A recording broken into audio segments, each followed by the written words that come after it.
Hello friend, SP education में आपका हार्दिक स्वागत है। आज की क्लास में हम लोग बात करने वाले हैं बिहार शिक्षक भर्ती की बात करने वाले हैं। और हम लोगों ने जैसा कि शुरू किया हुआ है financial accounting, corporate accounting, income tax, audit, statics, ये सारी की सारी क्लासें आप लोगों की चल रही हैं। अगर आप लोगों ने नहीं देखी हैं तो आप लोगों से रिक्वेस्ट है कि आप लोग देख लीजिए, क्योंकि बहुत ही जल्द आप लोगों को बिहार शिक्षक भर्ती दोबारा से देखने को मिल सकती है। और आप लोगों को जैसा पता है कि बिहार शिक्षक भर्ती आती है और उसके बाद हम लोगों को कम समय मिलता है एग्जाम के लिए, तो एग्जाम भी वो लोग हाल ही कराते हैं, बहुत जल्दी एग्जाम कराते हैं, इसलिए आप लोगों को कम समय मिल पाता है। तो अभी से मैंने क्लासों को शुरू करा दिया है और अच्छी तरीके से तैयारी को कर रहे हैं, बिल्कुल गहराई से पढ़ते हुए, जैसे कि हम लोगों को पेड क्लास में पढ़ते हैं, ठीक वही आप लोगों को फीलिंग आने वाली है। हम लोगों ने 2 क्लासों में जैसा कंटेंट पढ़ाया हुआ है तो आप लोगों ने देख ही लिया होगा कि किस प्रकार से हमने पढ़ाया हुआ है। जितना भी पढ़ाएंगे पूरा डिटेल में पढ़ाएंगे, ठीक है। क्वेश्चन अब हम लोग बात करते हैं क्लास नंबर की। अगर हम लोग बात करते हैं तो ये जो क्लास है ये हम लोगों की तीसरी नंबर क्लास है। पहली और दूसरी क्लासें अगर नहीं देखी हैं तो पहले उनको भी जरूर देखें।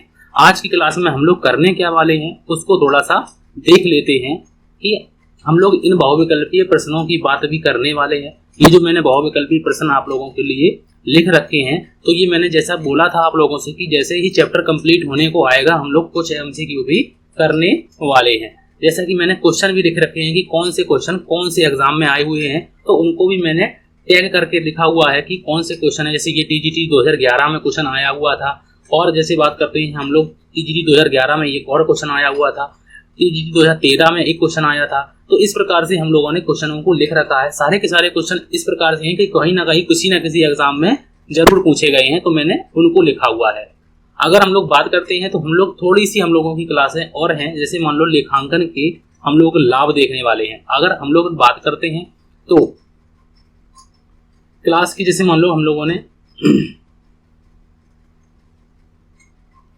लेखांकन के हम लोग लाभ देखने वाले हैं, लेखांकन के लाभ। अगर हम लोग पिछली क्लासों को बात करते हैं, पिछली क्लासें, तो पिछली क्लास की अगर हम लोग बात करते हैं तो मैंने आप लोगों को बहुत सी क्लासों में अच्छी तरीके से आप लोगों को लेखांकन की विधियां बताई थी। पिछली क्लास में लेखांकन के क्षेत्र बताए थे और इस प्रकार से पीपीटी मैंने आप लोगों को दिखाई थी कि आप लोगों को अच्छी तरीके से समझ में आ गया होगा। लेखांकन के प्रकार भी मैंने अच्छी तरीके से आप लोगों को बताए थे, प्रकार या शाखाएं क्या होती हैं उनको मैंने अच्छी तरीके से आप लोगों को बताया हुआ था। लेखांकन के जो कार्य होते हैं उनको भी हम लोगों ने देखा था कि लेखांकन के कार्य कौन कौन से होते हैं, उनको भी अच्छी तरीके से देखा था। लेखांकन की प्रकृति क्या होती है, लेखांकन के क्षेत्र क्या होते हैं, लेखांकन का अर्थ क्या होता है, इन सभी की हम लोगों ने डिटेल में बात की हुई है। अगर नहीं देखा है तो ये 2 क्लासों में मैंने यही सब कराया हुआ है। अगर हम लोग आज की क्लास की बात करते हैं तो चलो बिना समय गंवाए हम लोग स्टार्ट करते हैं आज की क्लास में कि हम लोगों को क्या क्या पढ़ना है। ये थोड़ा सा एक और टॉपिक है, इसको भी हम लोग देखने वाले हैं। लेखांकन से संबंधित पक्षों को निम्नलिखित लाभ मिलते हैं। लेखांकन से संबंधित पक्ष होते हैं उनमें से हम लोगों को लेखांकन करने से क्या क्या लाभ होते हैं, तो ये लाभ मैंने कुछ स्टार मार्क करके रखे हुए हैं। और भी लाभ होते हैं लेकिन मैंने कुछ गिने चुने ही लिख रखे हैं। सबसे पहले हम लोगों को लेखांकन करने से, अकाउंटिंग करने से आर्थिक स्थिति की जानकारी प्राप्त होगी। ये एक लाभ के रूप में हम लोग देखते हैं कि आर्थिक स्थिति का मतलब होता है financial position. Knowledge of financial position, हम लोगों को नॉलेज मिलेगी फाइनेंशियल पोजीशन की। इंग्लिश हिंदी की कोई दिक्कत की बात नहीं है, मैंने दोनों लैंग्वेज में आप लोगों के लिए लिख रखा है। बहुत मेहनत करके आप लोगों के लिए क्लास को लेकर आते हैं। दूसरी नंबर की अगर हम लोग बात करते हैं, दूसरे नंबर लाभ की बात करते हैं, तो हमें अशुद्धियों का शुद्ध करना भी हम लोग लेखांकन में सीख लेते हैं। जैसे तलपट हो गया हम लोगों का, तलपट के बाद हम लोग आर्थिक चिट्ठा बनाते हैं, जैसे प्रॉफिट एंड लॉस अकाउंट बनाते हैं। तो इन सभी चीज़ों हम लोगों की लेखांकन करने में ये सभी बातें आती हैं। तीसरा हम लोगों का लाभ है छल कपट पर नियंत्रण कर सकते हैं हम लोग। लेखांकन करने से छल कपट पर नियंत्रण किया जा सकता है। ये ऐसे लाभ हैं जो आप लोगों को मालूम होते हैं लेकिन हम लोग कर नहीं पाते हैं जब एग्जाम में आते हैं। कंट्रोल ऑफ फ्रॉड, कंट्रोलिंग हम लोग कर पाएंगे। जो फ्रॉडिस्ट हम लोग उनके फ्रॉड होते हैं तो उनको हम लोग रोक पाएंगे। चौथा अगर हम लोग लाभ की बात करते हैं तो लाभ क्या लिखा हुआ है कि कर निर्धारण, कर निर्धारण में सहायक। अगर हम लोगों को टैक्स लगाना है, ठीक है, या फिर हम लोगों पर टैक्स लगना है तो वो कैसे लगेगा, तो उसके लिए हम लोगों को क्या बनाना पड़ेगा, तो हम लोगों को लाभ हानि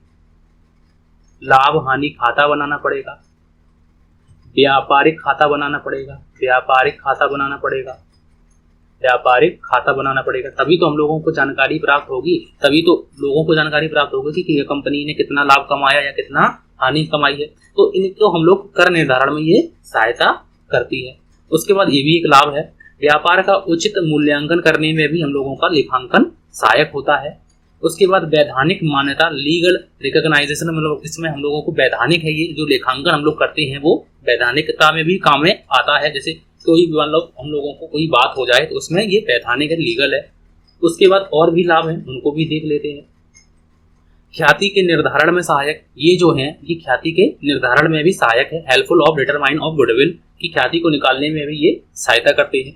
ऋण लेने में सहायक होते हैं, जब जैसे मान लो किसी कंपनी को अगर कोई ऋण लेना है तो कंपनी अपनी बैलेंस शीटें दिखाती है, पिछले सालों की बैलेंस शीट दिखाती है, या फिर कोई बिजनेस लोन लेना चाहता है तो वो भी अपनी बैलेंस शीट दिखाती है, जिससे कि उसको लोन आराम से मिल जाता है। दिवालिया घोषित करने में सहायक, अगर मान लो किसी को, किसी व्यक्ति को या किसी फर्म को या किसी बिजनेस को अगर कोर्ट को दिवालिया घोषित करना है तो ये उसकी अकाउंटिंग देखेगी। अकाउंटिंग मतलब लेखांकन करके, लेखांकन जो उसने किया है, जो उसने खाते बनाए हुए हैं, तो उसमें भी ये सहायता करती है। तो लेखांकन के ये लाभ आप लोगों को अच्छी तरीके से, मैं आशा करता हूँ, इतना कोई ज़्यादा कठिन चीज़ें नहीं हैं जो मैंने आप लोगों को बताई हुई हैं। सबसे पहले लिखी हुई है आर्थिक स्थिति की जानकारी हम लोगों को मिलेगी, अशुद्धियों को हम लोग शुद्ध कर सकते हैं, छल कपट का पता लगा सकते हैं, कर निर्धारण में सहायता कर सकते हैं, कर निर्धारण में ये सहायक होता है। व्यापार का उचित मूल्यांकन इसमें हो सकता है, वैधानिक मान्यता भी है इसकी, ख्याति का मूल्यांकन भी हम लोग इससे कर सकते हैं, और ऋण लेने में सहायक होता है, और दिवालिया घोषित होने में सहायक। और भी इसके लाभ हैं, कई लाभ होते हैं, लेकिन हम लोगों ने कुछ गिने चुने लाभ आप लोगों को समझाए और अच्छी तरीके से आप लोगों को समझ में भी आ गए होंगे। अब हम लोग इनके जो मतलब मैंने आप लोगों को लेखांकन, अगर हम लोग बात करते हैं तो मैंने आप लोगों को लेखांकन पढ़ाया है, ठीक है, लेखांकन। अब लेखांकन से संबंधित जो क्वेश्चन है, जैसे पुस्तपालन हो गया, पुस्तपालन क्या है, अकाउंटिंग मतलब कि इसमें जो अकाउंटिंग सबसे पहले किसने रखी है, या फिर अकाउंटिंग की बात किसने कही है, तो इन सभी को हम लोग देखो, कुछ क्वेश्चन जो होते हैं, कुछ क्वेश्चन एमसीक्यू से भी आप लोगों को हल करने पड़ते हैं और एमसीक्यू से भी आप लोगों को समझ में आ जाएंगे। चलो हम लोग क्वेश्चन को देखते हैं। क्वेश्चन नंबर 1, अगर हम लोग क्वेश्चन नंबर 1 में देखते हैं, क्वेश्चन नंबर 1 में लिखा हुआ है, एक सेकंड, क्वेश्चन नंबर 1 में लिखा हुआ है कि निम्नलिखित कथन किस विद्वान का है। इनमें से ये कौन सा कथन है, ये कथन जो दिया गया है ये किस विद्वान का है, ये पूछा गया है क्वेश्चन।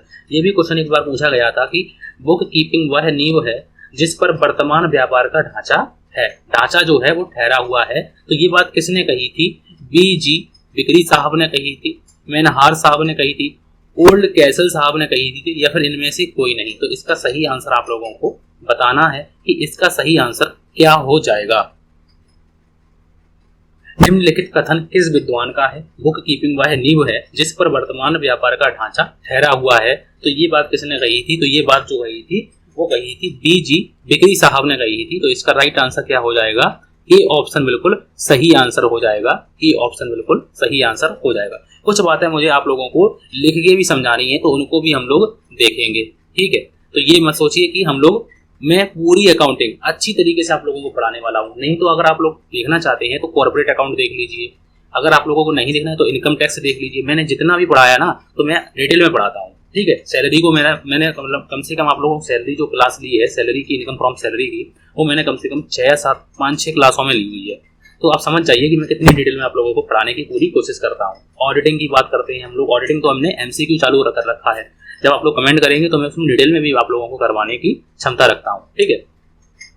उसके बाद नेक्स्ट क्वेश्चन में लिखा हुआ है, क्वेश्चन नंबर नेक्स्ट, और ये आप लोगों को, ये प्रत्येक बच्चे को मालूम होता है जो अगर PGT की तैयारी कर रहा है या किसी भी एग्जाम की तैयारी कर रहा है कॉमर्स की, तो वो क्वेश्चन इसको मालूम होता है कि पुस्तपालन का प्रारंभकर्ता किसे माना जाता है। तो ज्यादातर लोग कहते हैं कि पुस्तपालन का प्रारंभकर्ता, कहते क्या है, वो है जो सही बात है वही बोलेंगे। तो इसका सही आंसर आप लोगों को बताना है कि पुस्तपालन का प्रारंभकर्ता किसे माना जाता है? BG बिक्री साहब को, लूकास पेसियोली साहब को, ओल्ड कैसल साहब को, या फिर मैनहार साहब को। तो इसका सही आंसर आप लोगों को बताना है कि पुस्तपालन का प्रारंभकर्ता किसे माना जाता है। तो पुस्तपालन का प्रारंभकर्ता किसे माना जाता है? तो इसका सही आंसर है हम लोगों का, बिल्कुल सही आंसर आप लोग भी बता रहे हैं, लूकास पेसियोली।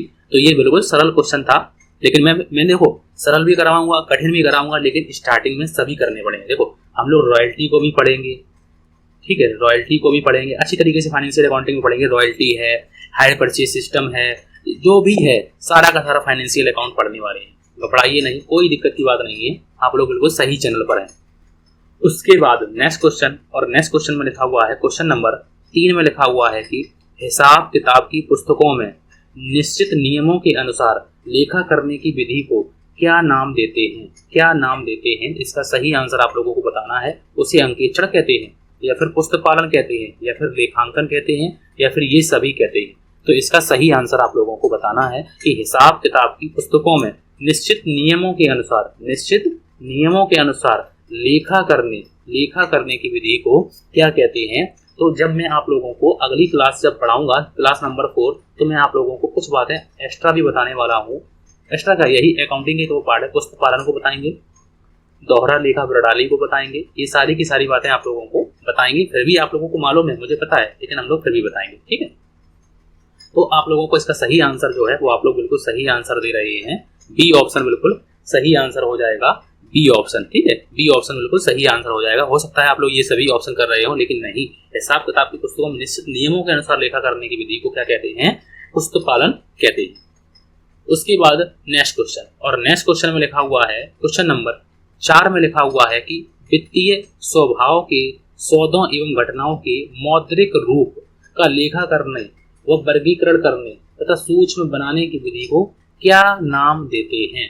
तो क्या नाम देते हैं? उसे पुस्तपालन कहते हैं, अंकेक्षण कहते हैं, लेखा कर्म कहते हैं, या फिर लागत लेखांकन कहते हैं।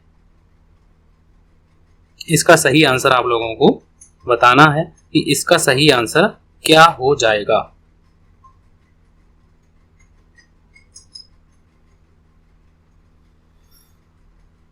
तो इसका जो सही आंसर है कि वित्तीय स्वभाव के सौदों एवं घटनाओं को मौद्रिक रूप का लेखा करने व वर्गीकरण करने तथा सूक्ष्म बनाने की विधि को क्या नाम देते हैं? तो उसे हम लोग लेखा कर्म कहते हैं। ये भी देखो अच्छे क्वेश्चन मैं आप लोगों के लिए लाया हूँ। उसे हम लोग क्या कहते हैं? तो उसे लेखा कर्म कहते हैं। उसके बाद नेक्स्ट क्वेश्चन, और नेक्स्ट क्वेश्चन में लिखा हुआ है, क्वेश्चन नंबर 5 में लिखा हुआ है, क्वेश्चन नंबर 5 में लिखा हुआ है कि पुस्तपालन का अर्थ है। पुस्तपालन का इनमें से क्या अर्थ है? पुस्तकों को रखना, पुस्तकों को कार्यालय में रखना, व्यापारिक सौदों का हिसाब पुस्तकों में रखना, या फिर उपरोक्त में से कोई नहीं। इसका सही आंसर आप लोगों को बताना है कि पुस्तपालन का अर्थ है। तो पुस्तपालन का जो अर्थ है वो आप लोगों को बताना है। तो अगर हम लोग बात करते हैं, अगर हम लोग यहीं पर बात करते हैं, एक लाइन में मैं आप लोगों को समझा दूंगा अच्छी तरीके से और लिखवा दूंगा। पुस्तपालन की अगर हम लोग बात करते हैं, यहाँ पे हम लोग लिख लेते हैं पुस्तपालन। अब पुस्तपालन का अर्थ की हम लोग बात करते हैं, ठीक है। तो यहाँ पर हम लोग अपना लिख लेते हैं कि अगर पुस्तपालन की अगर हम लोग बात करते हैं तो व्यवसाय में विभिन्न प्रकार के, एक सेकंड, ये थोड़ा सा मार्कर सही नहीं है, एक सेकंड, अच्छा कलर ले लेते हैं जिससे आप लोगों को कोई दिक्कत ना हो। व्यवसाय में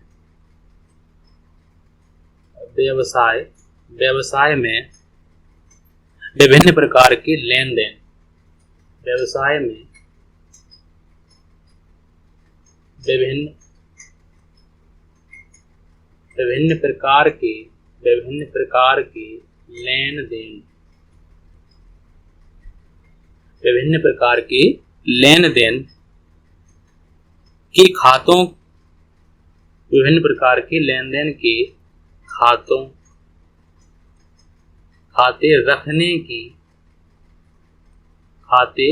रखने की प्रक्रिया को, खाते रखने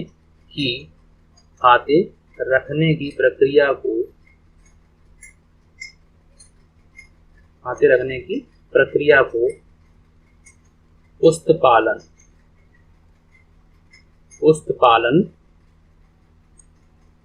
कहते हैं। अगर एक बात और लिखना चाहे तो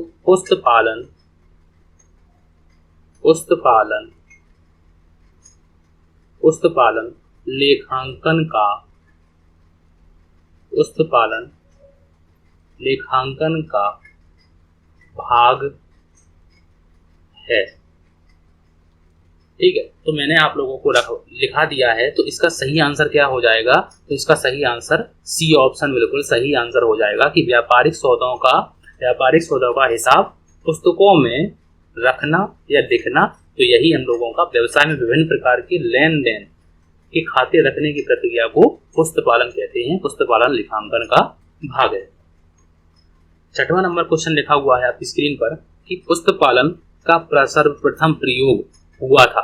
पुस्तपालन का सर्वप्रथम प्रयोग जो है वो कहाँ पर हुआ था? तो वो इंग्लैंड में हुआ था, अमेरिका में हुआ था, भारत में हुआ था या फिर इटली में हुआ था।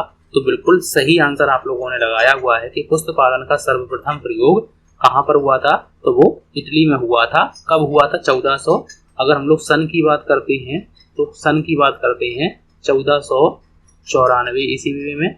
और अभी मैंने आप लोगों को बताया था लूकास पेसियोली। ठीक है, उसके बाद नेक्स्ट क्वेश्चन, और नेक्स्ट क्वेश्चन में मैं आप लोगों को देखो लेखांकन जब पढ़ाऊंगा ना, लेखांकन तो पढ़ा ही रहा हूँ, अगली क्लास में लेखांकन का इतिहास भी आप लोगों को अच्छी तरीके से बताऊंगा, क्योंकि अभी मुझे लिखना पड़ सकता है तो लिखेंगे नहीं, लिखने में टाइम ज़्यादा जाता है। मैंने आप लोगों के लिए टाइम भी बचाना है और आप लोगों को अच्छी तैयारी भी करानी है।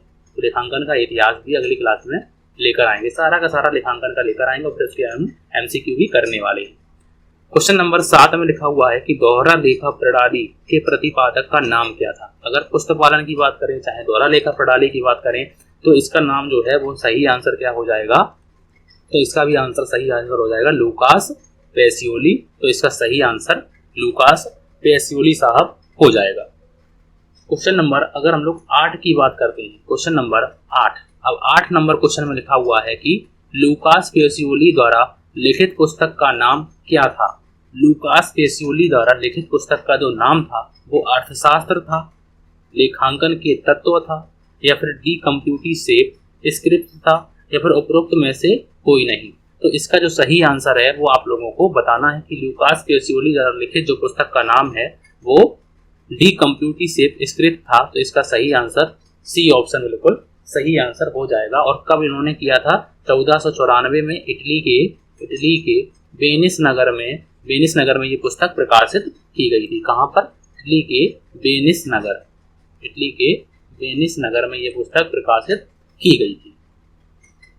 उसके बाद नेक्स्ट क्वेश्चन, और नेक्स्ट क्वेश्चन में लिखा हुआ है कि दोहरा लेखा प्रणाली के जनक लूकास पेसियोली निवासी थे। कहाँ के निवासी थे? तो वो कहाँ के थे? इटली के, फ्रांस के, अमेरिका के या ब्रिटेन के। तो ये क्वेश्चन अब आप लोग भी लगा सकते हैं सही आंसर कि कहाँ के निवासी थे वो? तो वो इटली के निवासी थे। तो इसका सही आंसर क्या हो जाएगा? तो इसका सही आंसर ए ऑप्शन बिल्कुल सही आंसर हो जाएगा। उसके बाद नेक्स्ट क्वेश्चन, ये सारे के सारे क्वेश्चन आए हुए हैं लेकिन मैंने इसमें सन भी लिख दिया है कि ये जो क्वेश्चन है वो TGT 2011 में आया हुआ क्वेश्चन है। और ये आपकी स्क्रीन पर देखिए क्वेश्चन नंबर 10 नंबर में लिखा हुआ है। क्वेश्चन नंबर 10 में लिखा हुआ है कि दोहरा लेखा प्रणाली पुस्तपालन की वह प्रणाली है जिसमें व्यक्तिगत तथा अव्यक्तिगत खातों द्वारा लेखा किया जाता है। यह परिभाषा किसने दी है? तो ये परिभाषा जो है ये बतानी है आप लोगों को। ये परिभाषा किसने दी है? विलियम पिल्किस ने दी है, MJ किलर साहब ने दी है, RN कार्टर साहब ने दी है या फिर उपरोक्त में से कोई किसी के द्वारा नहीं दिया गया है। तो इसका सही आंसर आप लोगों को बताना है। और ये क्वेश्चन आया हुआ क्वेश्चन है TGT 2011 में। दोहरा लेखा प्रणाली पुस्तपालन की वह प्रणाली है जिसमें व्यक्तिगत तथा अव्यक्तिगत खाते द्वारा लेखा किया जाता है। तो ये बात किसने कही थी? तो ये बात जो है वो किसने कही थी? RN कार्टर साहब ने कही थी ये बात। तो इसका सी आंसर बिल्कुल सही आंसर हो जाएगा।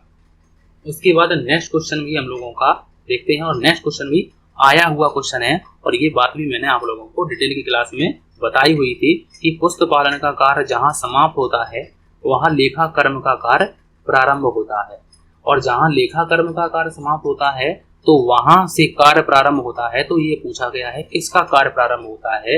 ये क्वेश्चन TGT 2011 में ये भी क्वेश्चन आया हुआ था। तो अंकेक्षण का कार्य वहाँ से प्रारंभ होता है, प्रमाणन का कार्य वहाँ से प्रारंभ होता है, स्टॉक का काम वहाँ से प्रारंभ होता है या फिर क्रय का काम वहाँ से प्रारंभ होता है। तो इसका सही आंसर आप लोगों को बताना है कि पुस्तपालन का कार्य जहाँ समाप्त होता है वहाँ से लेखा कर्म का कार्य प्रारंभ होता है, और जहाँ पर लेखा कर्म का कार्य समाप्त होता है वहाँ से किसका कार्य प्रारंभ होता है, तो वहाँ से जो आंसर है तो वो है अंकेक्षण का कार्य वहाँ से स्टार्ट होता है। तो ये बात मैंने आप लोगों को बताई हुई थी, और ये क्वेश्चन भी आप लोगों ने देख लिया कि ये क्वेश्चन 2011 में आया हुआ क्वेश्चन है। उसके बाद नेक्स्ट क्वेश्चन, और नेक्स्ट क्वेश्चन में लिखा हुआ है क्वेश्चन नंबर 12 में कि चार्टर्ड अकाउंटेंट होते हैं।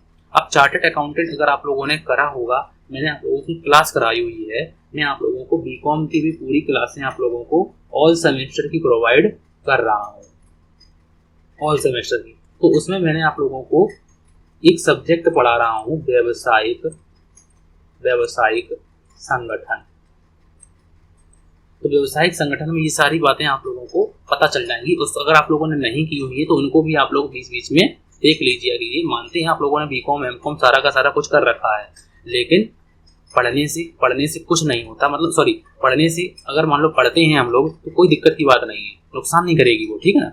तो चार्टर्ड अकाउंटेंट होते हैं, अनिपुण होते हैं, अनिपुण अंकेक्षण बोले जाते हैं, सरकारी अंकेक्षण बोले जाते हैं, पेशेवर अंकेक्षण बोले जाते हैं, या फिर उपरोक्त में से कोई नहीं।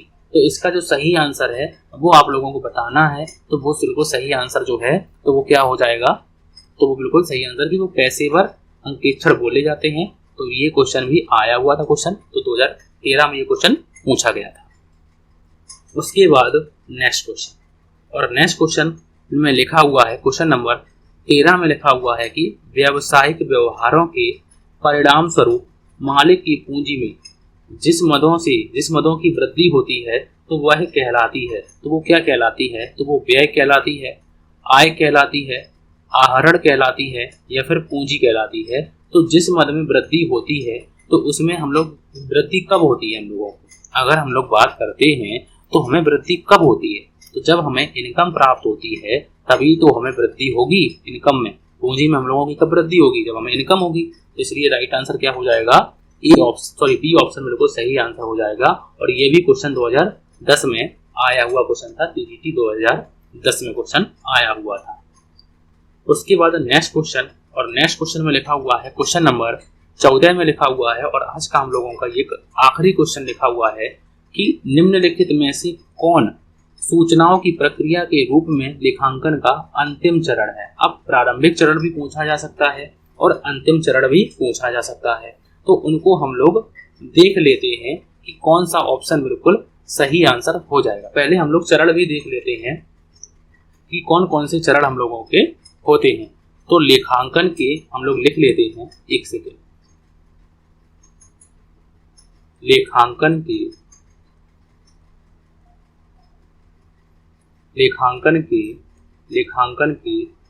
चरण।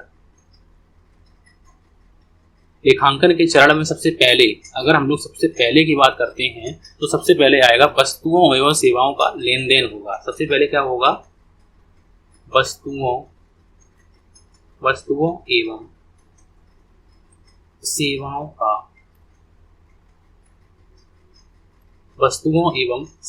का लेन देन होगा। उसके बाद अगर कोई काम होगा, लेन देन के बाद हो गए, हम लोग सबसे पहले लेन देन करेंगे और लेन देन के बाद जर्नल या रोजनामचा जर्नल पुस्तकों में उसको लिखेंगे। जर्नल पुस्तकों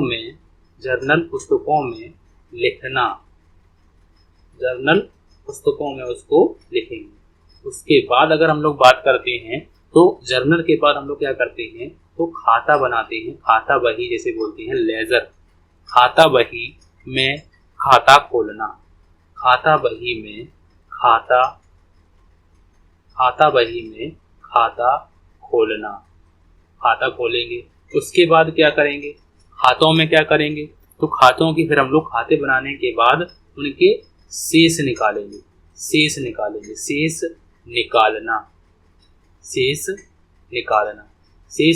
के बाद क्या करेंगे, तो शेष निकालने के बाद तलपट बनाएंगे, क्योंकि तलपट से शेषों से ही बैलेंसों से तलपट बनाया जाता है, जिसे ट्रायल बैलेंस बोलते हैं। तलपट बनाया जाएगा। फिर उसके बाद अगर हम लोग बात करते हैं तो उसके बाद किसकी बात करते हैं, तलपट बनाने के बाद हम लोग व्यापारिक एवं लाभ हानि खाता बनाते हैं। व्यापारिक एवं लाभ हानि खाता बनाएंगे। उसके बाद फिर हम लोग आर्थिक चिट्ठा बनाएंगे, स्थिति विवरण जिसे बोलते हैं, आर्थिक चिट्ठा बनाएंगे। और आर्थिक चिट्ठा बनाने के बाद हम लोग लाभ हानि नियोजन खाता भी बनाएंगे। लाभ हानि कोई रकम मान लो रह गई है तो लाभ हानि नियोजन खाता भी बना सकते हैं। पूरा लाभ हानि खाता नहीं बनाना पड़ेगा। अगर लाभ हानि खाता बनाएंगे तो फिर आर्थिक चिट्ठा भी बनाना पड़ेगा दोबारा से, तो हम लोग लाभ हानि नियोजन खाता बना लेते हैं। उसके बाद सूचनाओं का विश्लेषण एवं निर्वचन करेंगे। सूचनाओं का विश्लेषण एवं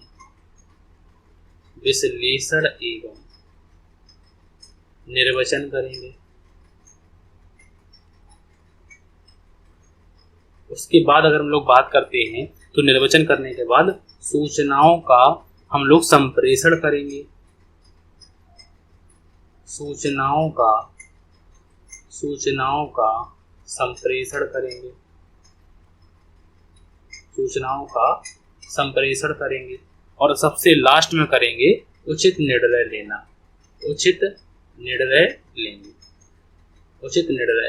लेना। अब यहाँ पर अगर हम लोग बात करते हैं, एक सेकंड, देखो कितने कार्य हैं, बहुत से स्टेप हैं। सबसे पहले वस्तुओं एवं सेवाओं का लेन देन होगा। फिर उसके बाद जर्नल बनाएंगे। जर्नल के बाद हम लोग खाता बही बनाते हैं। खाता बही के बाद शेष निकालते हैं। शेष निकालने के बाद हम लोग तलपट बनाएंगे, व्यापारिक खाता बनाएंगे, आर्थिक चिट्ठा बनाएंगे। अब आर्थिक चिट्ठा बनाने के बाद हम लोग लाभ हानि नियोजन खाता भी बनाते हैं, profit and loss appropriation account. उसके बाद सूचनाओं का विश्लेषण करेंगे और निर्वचन करेंगे। और उसके बाद हम लोग सूचनाओं का संप्रेषण करेंगे और उचित निर्णय लेंगे।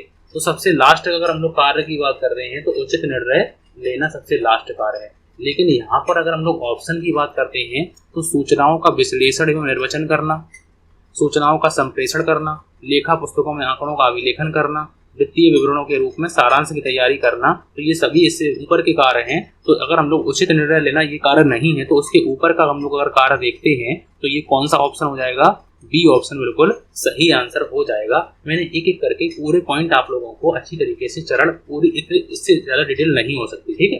तो वस्तुओं का सेवाओं का लेन देन होगा, जर्नल में पुस्तकों में लिखेंगे, खाता बही में खतौनी करेंगे, शेष निकालेंगे, तलपट बनाएंगे। अभी इसको हम लोगों ने बताया है, ठीक है। अभी इसके और भी चीजें हम लोगों को अच्छी तरीके से कराएंगे और अच्छी तरीके से आप लोगों को समझाएंगे। कोई भी चीज आप लोगों की छूटेगी नहीं, ये मेरी पूरी कोशिश रहेगी आप लोगों के लिए।